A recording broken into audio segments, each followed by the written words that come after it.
आज या ठिकाणी दीपलक्ष्मी नागरी सहकारी पतसंस्था आणि हार्मनी ग्रुप यांच्या वतीने मोहम्मद रफी यांच्या गाण्याचा कार्यक्रम घेण्यात आलेला आहे.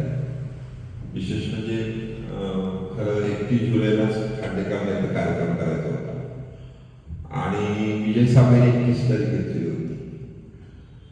त्यामुळे खांडेकरांनी पाठकाला कार्यक्रम केला आणि विजय साबळे अचानक म्हटले की नाही, मला शक्य नाही 31 जुलैला. मग मी मुकुंद पांडेला विनंती केली. त्यामुळं मोहम्मद रफीच्या पुण्यतिथी निमित्त इथंही कार्यक्रम झाला आणि पाठकामध्ये झाला. पण मला वैशिष्ट्य असं दिसतं खांडेकरांचं की त्यांनी विशेषतः या संपूर्ण गाण्यासाठी आपल्याला वाव घेतलेला आहे. तिथे कधी नाही म्हणत नाही. त्यामुळेच त्यांचे माझ्या मतेप्रमाणे 78 प्रयोग झाले आतापर्यंत ना. 74वा प्रयोग आजचा या ठिकाणी होत आहे. त्यांच्याकडे शिकलेले बरेच जणांनी नवीन नवीन ग्रुप्स काढलेले आहेत आणि हे म्हणजे काय काय म्हणतो, मला माहिती की नाट्य क्षेत्रामध्ये विशेषतः गायक क्षेत्रामध्ये चित्रकलेमध्ये एवढं नाही झालं, कारण त्याच्यामध्ये गुरु परंपरा विशेषतः जास्त आहे.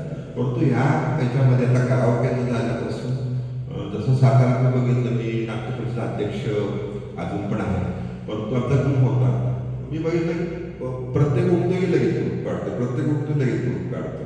म्हणजे मग ते प्रत्येकाला वाटतं की माझी एकाधिकार झालं पाहिजे, माझं नाटक झालं पाहिजे. पण ते ठीक आहे, हरकत नाही. परंतु सातत्य जे लागतं हे सातत्य खांडेकरांनी विशेषतः ठेवलेलं आहे.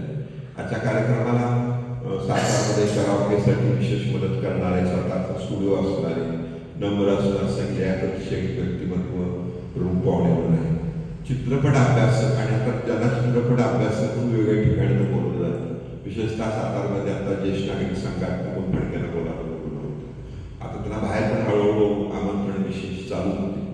ते खरं जाहिरात करत नाहीत, नाही तर खरं बरेच त्यांना बोलवून आले असते. आता त्यांची जाहिरात करायला आम्ही मनावर घेतलेल्या आहे थोडक्यात म्हणजे. परंतु पुण्यामध्ये बघतो की मुकुंद फडके एवढा अभ्यास नाही आहे बऱ्याच जणांचा. म्हणजे त्यांनी परवा जो सांगितलेला तो विषय तो फार महत्त्वाचा आहे. त्याची एक आपण काही प्रयोग करणार आहोत की मोहम्मद रफी आणि लता मंगेशकरचं भांडण झालं हे फायद्यात पडलं. जे असं की त्याच्यामुळे मोहम्मद रफींच्याकडून सुमन कल्याणपूर गायला बघतो. त्याला मोहम्मद रफीला लता मंगेशकरवरून गात नाही म्हटलं, सुमन कल्याणपूर आल्या आणि त्यामुळे बरीच गाणी मोहम्मद रफीच्या बरोबरची आज आपल्याला उपलब्ध आहे. तसंच उलटं झालं, लता मंगेशकरांच्या लता मंगेशकर मोहम्मद रफीचं झाल्यामुळे आता लता मंगेशकरांच्या बरोबर कोण गाणं, तर महेंद्र कपूर गायला सुरुवात झाली. ही दोन मंडळी विशेषतः त्यांच्या भांडणामुळे जास्त पुढे आली. म्हणजे आपण म्हटलं पाहिजे की बऱ्याच वेळेला काय असतं की आपल्याकडं एक प्रकारची कला असते, तुमच्याकडं बुद्धिमत्ता असते, तुमच्याकडे वेगवेगळ्या दृष्टी असते, पण संधी मिळत नाही. संधी मिळाला संधीचं माणूस होतं करतो.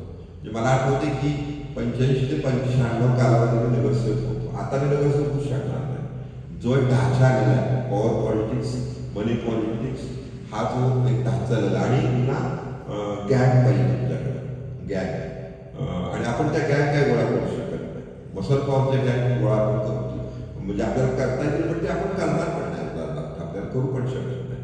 मग तेव्हा तो मी विचारल्यावर करतो तेव्हा मला तेव्हा संधी मिळाली, तेव्हा मी बऱ्याच क्षेत्रामध्ये गेलो, वेगवेगळ्या क्षेत्रामध्ये. आणि मला नगरपालिकेमध्ये अभयसिराजेच्या कालावधीमध्ये, शिवाजी महाराजांच्या कालावधीमध्ये एक संधी मिळाली आणि मला एक सातारामध्ये एक मला चांगलं काम करता. आता माझ्या असं लक्षात येतं की मला ती संधी मिळाली बरोबर आहे, पण माझ्या मागे महाराज मंडळी असल्यामुळे मला काम करून दिलं नसतं. तसं आपण असं म्हणू, मोहम्मद रफीच्या कालावधीमध्ये मोहम्मद रफीला जी संधी मिळाली किंवा त्यांच्याकडे जे होतं ते त्यांना देता आलं आणि ते देता येण्यासाठी मंडळी त्यावेळेला होती. आणि त्याच्यामुळे मोहम्मद रफी हे नाव हे सगळीकडं विशेषतः प्रसिद्ध आहे. जसं आपण नाव पाकिस्तानमध्ये गेलेले कोण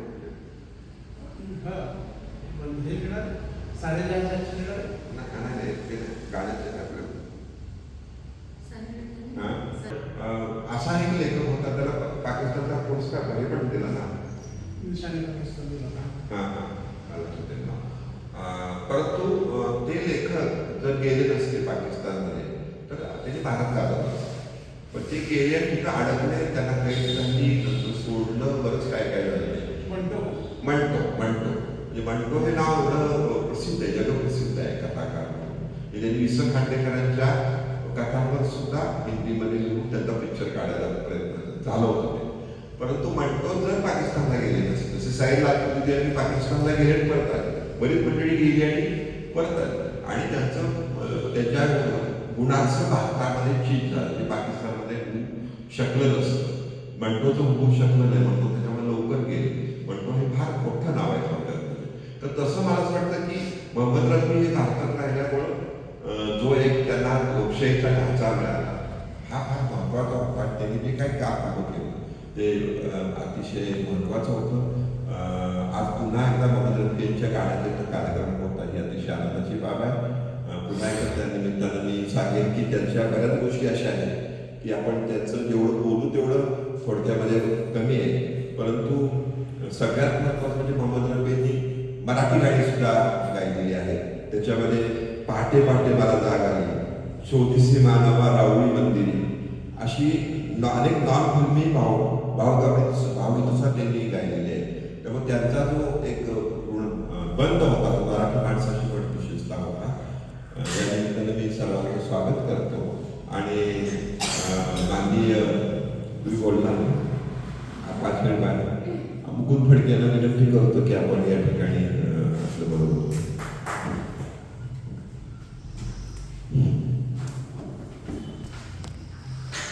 नमस्कार सर्वांना.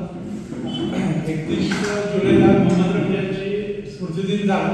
त्यानंतर गेल्या 3 आठवड्याच्या कालावधीमध्ये मी 5व्यांदा मोहम्मद रफीवर बोलायला उभा आहे. तर माझं भाग्य मी समजतो. आज तर आपण कार्यक्रमाचं नाव ज्वेल्स ऑफ रफी असं ठेवलं ना. खरं मोहम्मद रफी हेच एक रत्न होतं भारतीय संगीतात. त्यांना भारतीय संगीतातलं तानसेनच म्हणायचे. म्हणजे अकबराच्या दरबारामध्ये नवरत्न होती, त्यामध्ये एक तानसेन होतं, आणि तेच रत्न भारतीय चित्रपट सृष्टीमध्ये या संगीत सृष्टीमध्ये मोहम्मद रफीला ती उपाधी दिली जाते की ते रत्न आहे. आणि खरंच आजच्या कार्यक्रमात ज्वेल्स ऑफ रफी आहेच आहे. पण ज्वेल्स ऑफ रफी म्हणजे रफी या रत्नानं जे हजारो गाणी गायली, त्या हजारो गाण्यातली काही आपल्याला इथे निवडून आज खांडेकर साहेबांनी त्यांची टीम ती गाणी सादर करणार आहे. खूप चांगली गोष्ट आहे. आणि अत्यंत अल्प नोटिसीमध्ये कमी कालावधीमध्ये खांडेकरांनी हा कार्यक्रमाची रचना केली आणि मान्यता दिली कार्यक्रम घ्यायला येतं, त्याबद्दल त्यांचे पण आभार आहे. याकडे शेख सुद्धा ह्याच बिरादरीमधले आहेत, म्हणजे गाण्याच्या ते सुद्धा अनेकांना हे करतात. परवा इथं जो गझलचा कार्यक्रम झाला तर ममता नरहरी यांचं सुद्धा मी भाषण ऐकलं. खूप सुंदर भाषण त्यांनी केलं.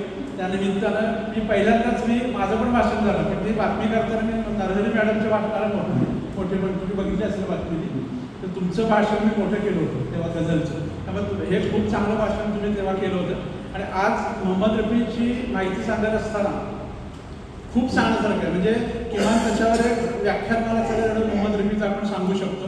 पण आता जे शिरीषरावांनी उल्लेख केला की मराठी गाणी, तर मला मराठी गाणी हा विषय मोहम्मद रफीचा जास्त महत्त्वाचा वाटतो. कारण किशोर कुमारनं इतक्या वर्षाच्या आपल्या आयुष्यामध्ये एकच मराठी गाणं म्हटलं, माहिती ना, एकच गाणं फक्त म्हटलं किशोर कुमार, अश्विनी येना. अश्विनी येना नावाचं जे गाणं गंमत जम्मत चित्रपटातलं होतं, ते एकमेव गाणं किशोर कुमारांनी म्हणलं. आणि त्यासाठी सचिन तेंडुलकर एवढ्या अटी घातल्या होत्या, त्या माझ्या अटी आहेत, त्या मान्य असतील तर मी गाणं म्हणतो. त्याच्यामध्ये गाण्यांच्या लिरिक्समध्ये अ येता कामाने, छ येता कामाने, न येता कामाने, अशी अटची अट घातली होती. पण त्याच्यावर शांताराम मांगावकरांनी ते अश्विनी येना नाटक गाणं लिहिलं. मग त्यांनी म्हटलं ते लोकप्रिय झालं. पण अशा अटी कधी मोहम्मद रफींनी घातल्या नाहीत. आता जे तुम्ही पाहिजे स्वदेशी मानवा राऊळी मंदिर आहे, पण मोहम्मद रफींनी म्हटलं. मोहम्मद रफींना कुठलंही गाणं येत नाही, म्हणजे भाषा येत नव्हती, फक्त उर्दू यायची.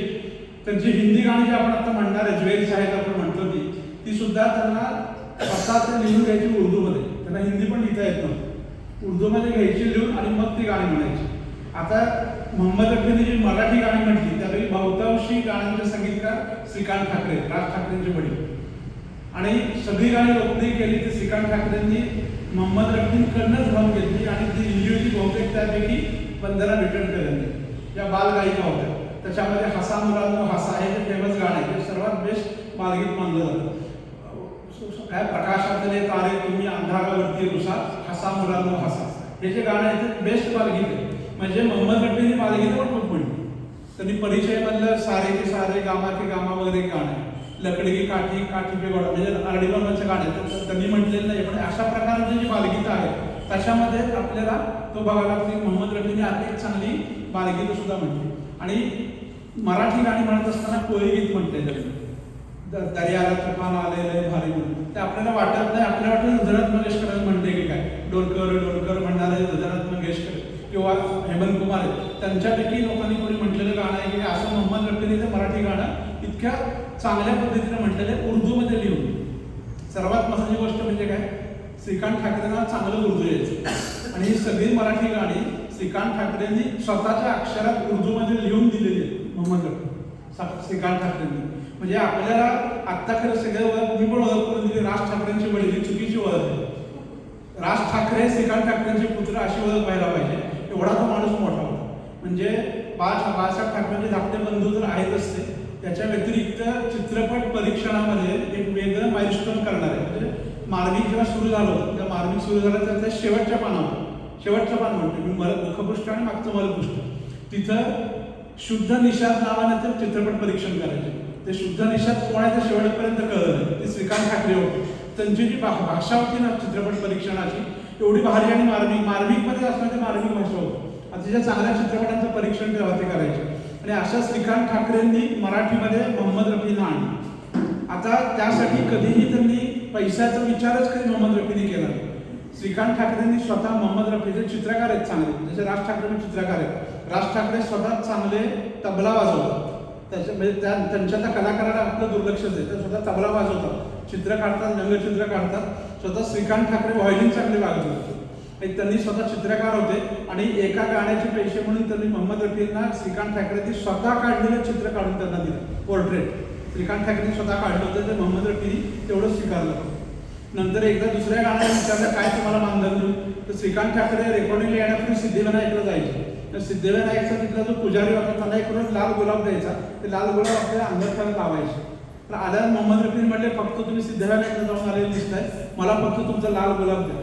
तर त्या एका गाण्याच्या रेकॉर्डिंगचं मानधन फक्त एक लाल गुलाब मोहम्मद रफीने घेतला होता. ते कोणत्याही त्यांनी सिद्धिविनायकचा आहे का हाजी मदनचा आहे कुठला विचार केला नाही. तर लाल गुलाब त्यांनी स्वीकारला होता. म्हणजे ह्या माणसाकडे, मोहम्मद रफीकडे आणि त्याला भेटणारी माणसं सुद्धा जी होती ती अशा प्रकारे काम करणारी होती. किशोर कुमार मोहम्मद रफी हे मित्र होते. त्या कालावधीमध्ये आता सोशल मीडियामध्ये ठरतं ना, काल ज्योती चांदेकर वारल्या, त्या खराच वारल्यात का हे बघणाऱ्या सुद्धा हे वाटत होतं, कारण टीव्हीवर दिसत नव्हतं. काल सोशल मीडियावर, आता पहिल्यांदा लोक सोशल मीडियावर मारतात पण नंतर प्रत्यक्षात मारतात. दिलीप कुमार आधी 7 वेळा निधन झालं त्याचं सोशल मीडियावर, 8व्यांदा ते खरे गेले. तसं काही आहे का असं ते असल्यामुळे सगळ्यांना शंका वाटत होती. त्या कालावधीमध्ये किशोर कुमार आणि मोहम्मद रफी यांच्यामध्ये स्पर्धा मीडियाने निर्माण केली होती. काही स्पर्धा नव्हती दोघांमध्ये. एक प्यार का मौसम नावाचा चित्रपट आहे, त्या प्यार का मौसम मध्ये आरडीबर्मननं गाजवलेलं पिक्चरचं, त्या आरडीबर्मनच्या गाणं, त्याच्यामध्ये भारतभूषण आणि जितेंद्र यांना एकच गाणं दिलंय, एका शब्दाचं गाणं आहे, चाल पण एकच आहे, पण गायक दोन वेगळे. किशोर कुमारला दिलाय आवाज भारतभूषणला आणि मोहम्मद रफीचा आवाज आहे जितेंद्रला, गाणं एकच आहे. त्याच्यावरनं दोघांमध्ये स्पर्धा सुरू झाली. आपण जसं शक्तीमध्ये अभिमान आहे तर आम्ही अमिताभच्या बाजूचे, हे दिलीप कुमारला अमिताभला खाल्लं का अमिताभला दिलीप कुमारला खाल्लं, तसं त्याच्यामध्ये किशोर कुमारनं खाल्लं मोहम्मद रफीला का मोहम्मद रफीने किशोर कुमारला खाल्लं, अशी स्पर्धा तेव्हा सुरू झाली.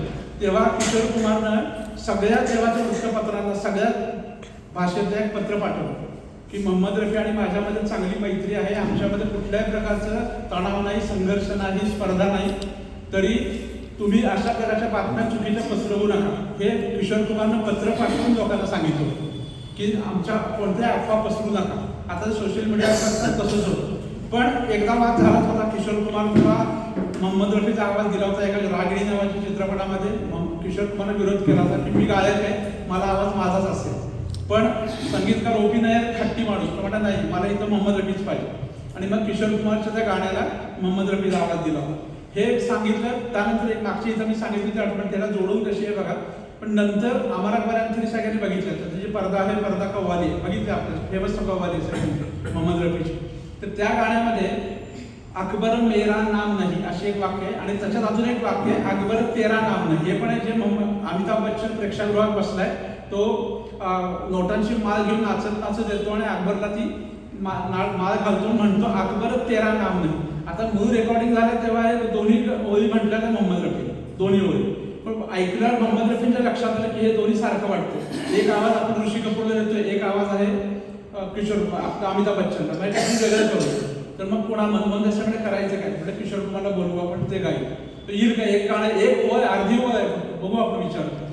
मोहम्मद रफीने निरोप दिल्यामध्ये किशोर कुमार रेकॉर्डिंग स्टुडिओमध्ये आला, तेवढी एक ओळ गायली त्याने गायली, एकच ओळ आहे त्या चित्रपटामध्ये. ते ज्या लोकांमध्ये स्पर्धा आहे वगैरे आहे त्यांना तरी चपराक दिली की आमच्यामध्ये कोणतीच स्पर्धा नाही किंवा काही नाही.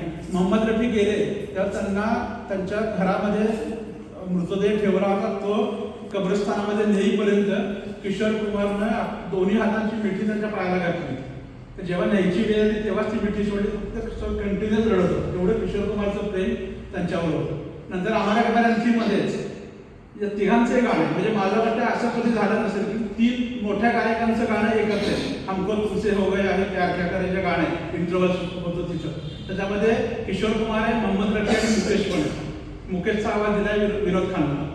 एक हे मुकेश, रफी आणि किशोर कुमार हे 3 महान गायक आपल्याला एकाच गाण्यामध्ये त्या ठिकाणी दिसतं. असं क्वचितच कुठेतरी दिसतं. त्यामुळे हे असे अनेक गाणे, मोहम्मद रफीने अनेकांना आवाज दिला, अनेकांचं करिअर मोठे केलं, अनेक संगीतकारांचं करिअर मोठे केलं. पैसे न गाता गाणं गायलं, पैसे कमी करून गाणं गायलं, अनेकांना पहिल्यांदा संधी दिली, अनेकांचं काम त्यांनी तसं केलं. एकाच पिता पुत्रांकडे आता 2 दिवसांनी आपल्याकडे कार्यक्रम बर्मन बीट्स म्हणून आहे, त्याच्यामध्ये SD बर्मन आणि आरी बर्मन पिता पुत्रांकडे गाण्याचं काम त्यांनी केलं. आता एवढी एकच जोडी असेल, त्यांचं चित्रगुप्त आणि आनंद मिलिंद ही जोडी आहे, पण आनंद मिलिंदकडे मोहम्मद रफी गायले नाही, पण तोपर्यंत निधन झालं होतं. अशा अनेक मोठ्या लोकांकडं छोट्या संगीतकारांना पण मोठं केलं. लक्ष्मीकांत प्यारेलाला संधी दिली, कल्याणजी आनंदजीला मोठं केलं, सगळ्यांना मोठं केलं. आणि कुठंही माझं काही असं नाही, जे असं म्हणतात की त्यांचा आवाज एवढा छोटा होता, जो आपल्याला 7 सप्तस्वरात चढणारा आवाज होता ना, प्रत्यक्ष बोलताना त्यांचा आवाज एवढा लहान होता की घरातली लोक जेव्हा यायची तेव्हा त्यांना जवळ जाऊन ऐकावं लागायचं की मोहम्मद रफी काय बोलतोय, एवढा आवाज त्यांचा सॉफ्ट होता. पण एकदा माईक असा समोर आला की कुठल्या कुठं आवाज जायचा, 7 काय 8 पंचकापर्यंत वरपर्यंत सप्तस्वरापर्यंत पुढे तो एवढा आवाज पोहोचायचा, जे भारतभूषणच्या बैजू गावामधलं गाणं आहे ते सांगितलं त्या भाषातलं रक्त आलं होतं तेव्हा तो स्वर त्या स्वरापर्यंत पोहोचेपर्यंत. असा महान गायक आहे. आणि आजही बघा इतके वर्षाचं निधनालाच आता जवळजवळ 25-45 वर्ष झाली, 80 साली गेले, 45 वर्ष झाली, त्यापूर्वी इतके वर्ष गात होते. आज 5-6 वर्षापूर्वी जे गायक आले मोहम्मद रफीची नक्कल करूनच मोठे झाले, त्यांचं आपल्याला काही आठवत नाही, पण मोहम्मद रफींनी गायलेलं त्यांच्या निधनानंतर अजून 45 वर्षानंतर सुद्धा आपण आज आपल्याकडेच नाही. मुद्दाम सगळ्या बातम्या बघत होतो, 31 जुलैला देशाच्या कानाकोपऱ्यामध्ये मोहम्मद रफीचा कार्यक्रम झाला, देशाच्या कानाकोपऱ्यामध्ये. बाकी कुठंच अशा प्रकारचे कार्यक्रम होताना दिसत नाही. सगळीकडे असे एका चित्रपटामध्ये मोहम्मद रफीवर गाणे, मोहम्मद रफीचं निधन झाल्यानंतरची गोष्ट, एक क्रोध नावाचा चित्रपट आला होता, ज्याच्यामध्ये अमिताभचं स्पेशल कॅरेक्टर तयार केलं. त्या क्रोधमध्ये मोहम्मद रफी तेरी बहुत याद आई नावाचं गाणं आनंद बक्षीने लिहिलं. ते गाणं पडद्यावर मोहम्मद अजीजनं म्हटलंय. म्हणजे एक अशा कुठल्या गायकासाठी पडद्यावर विशिष्ट गाणं रचणं फक्त मोहम्मद रफीसाठीच झालेलं, बाकी कोणासाठी असं झालेलं नाही. एवढा महान गायक होता. इतक्या वर्ष कैल सायगलच्या सावलीतनं बाहेर येऊन नंतरच्या स्वतःचं साम्राज्य निर्माण करणं, आराधनानंतर हाज यात्रेला जाऊन आल्यानंतर एकदम विरक्ती येणं, नंतर परत लोफरच्या माध्यमातून परत तुम्ही वर येणं, मधल्या कालावधीमध्ये परत काही गाणी न मिळणं, परत हम किसी से कम नाही, अकबर अकबर यांच्या सगळ्या गाण्यांनी परत वर येणं, हा एवढा प्रवास मोहम्मद रफीने बघितला. आणि आज एवढा तो महान गायक असल्यामुळेच आपण त्याला रत्न म्हणतो. त्या रत्नानेच गायलेली काही गाणी आज आपल्याला खांडेकर आणि त्यांची टीम ऐकून आपल्याला ऐकायला मिळणार आहे, त्याबद्दल त्यांचं अभिनंदन. आज परत एकदा मला इथं बोलायची संधी दिली त्याबद्दल धन्यवाद.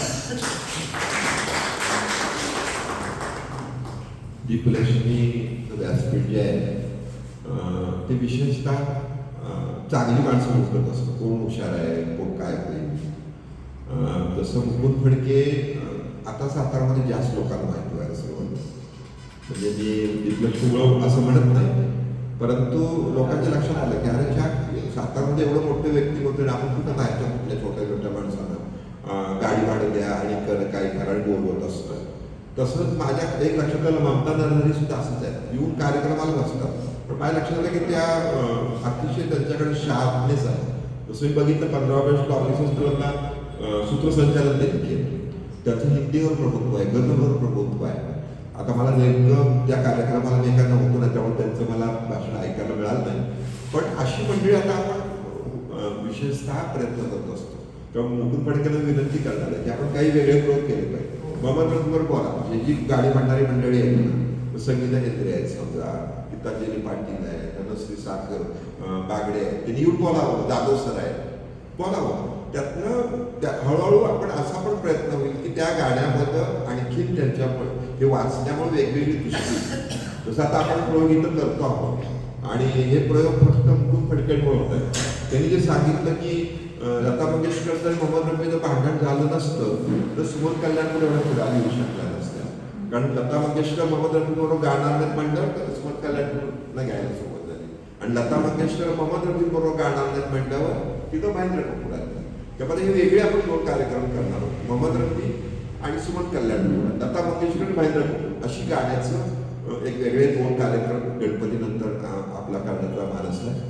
मला अतिशय आनंद वाटतो की जर अशा माध्यमातून या स्टेजच्या माध्यमातून वेगळं आणखी काही हळूहळू असं पुण्यामध्ये मी बघतो साहेब एवढे कार्यक्रम होतात, फक्त त्यांच्यावर 2-2 तास बोलणारी माणसं आहेत, मोहम्मद बोलणारी माणसं आहेत आणि ती गाजतात. विशेषतः अशी आपल्याकडे वेगवेगळे प्रयोग नक्की होतील.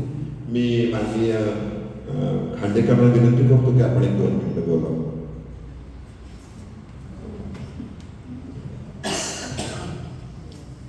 नमस्कार. 3 वर्षापूर्वी सातारामध्ये हार्मनी गाणे जो दिलको छोले या माध्यमातून आपले प्रयोग चालू आहेत आणि आता 75वीची पूर्तीपर्यंत आपण आलेलो आहे. म्हणजे 3 वर्षांमध्ये भरपूर एपिसोड झाले. सुमारे 1500 अधिक गाणी ऑलरेडी डिलिव्हरी झालेली आहेत. वेगवेगळ्या धाटणीतली गाणी लोकांना ऐकायला मिळालेत.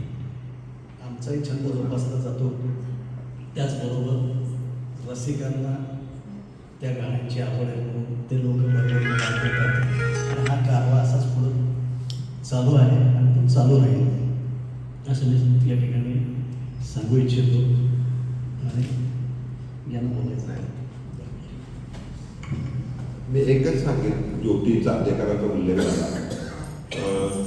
3 वर्ष झाली असतील या गोष्टीला. मला आता खूप आला विशेषतः त्या कार्यक्रमात आणि त्या कार्यक्रमाला ज्योती चांदेकर आल्या होत्या आणि माझी त्यांची ओळख झाली, ओळख वाढली आणि व्हॉट्सअपवरती आत्तापर्यंत रोज मला गुड मॉर्निंग म्हणजे साधारण 6 महिन्यापर्यंत तरी आत्तापर्यंत माझ्याशी काय बोलायच्या, कोणतंही काही गप्पा मारायच्या. त्यामुळं कलाकार हा लोकांच्यात असला की कसा असतो त्याच्यातला एक मला तो अनुभव आला. ते अचानक गेल्यावर मला मोठा शॉक बसला. तेजस्वी पंडित त्यांची मुली आणि त्यांना आपण सातारलाही बोलवलं होतं, पण गेला मुंबईला गेला त्यांच्या पुण्यातून त्यावेळेला. परंतु आपण असे वेगवेगळे कलाकार सुद्धा इथं बोलवले पाहिजेत आणि त्याचं ऐकलं पाहिजे.